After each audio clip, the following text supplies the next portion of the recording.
Hello, I am Trey Ratcliffe, and I'm here to talk to you today about these two Sony cameras, the Sony A7R Mark II and the Sony RX100 Mark IV. That's right, yeah. It's hard to keep track of all this stuff, and I'm kind of an expert in it, I guess. So let me first talk about this one, all right? Now, this is sort of like the flagship of this of the Sony A7 lines. The Sony A7R II has 42.4 megapixels, which is enormous. Couldn't be any bigger, really. It has the new 5-axis stabilization, which means that the sensor kind of revolves around inside, and it makes all of your lenses that you have totally stabilized as well. So that will allow you to use a slower shutter speed, and you can maybe have a little bit higher ISO shot, but you'll get a nice steady shot with that axis stabilization. It also has a new upgraded autofocus system, which is basically 40% faster. The way they achieved this is now they have 399 points of focus, so it's incredibly fast. I used a younger sibling of this one in Africa, the A6000, and the autofocus system on that was unbelievable. I never had an autofocus shot of an animal. It's just an unbelievable system what these guys are doing. So this is their most expensive one, the A7R II.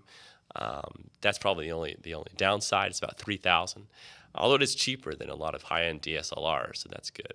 But a lot of the pros about it are that you can put any lens you want to on there. Right here, I have a Leica lens on. This is a Leica 21mm Summicron f1.4, and yeah, I just totally love it. This camera it completes me.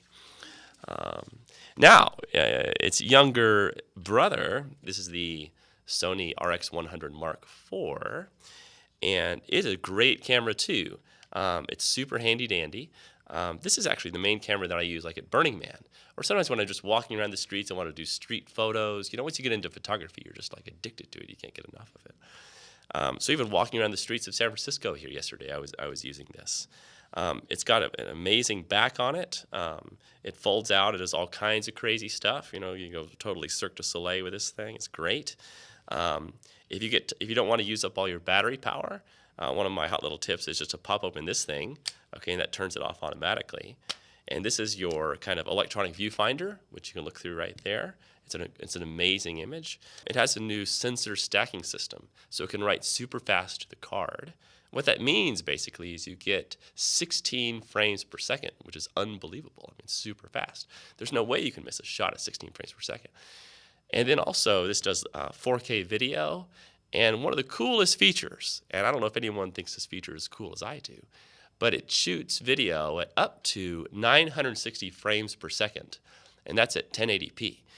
You can reduce that down in a few variants to 720 or to 480 frames per second or 240 frames per second.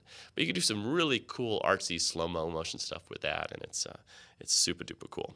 Anyway, I have camera recommendations on my site on Stuck in Customs. I kind of have good, better, best, and I'm in the process now of possibly putting this camera as the most inexpensive version. It's at about $1,000.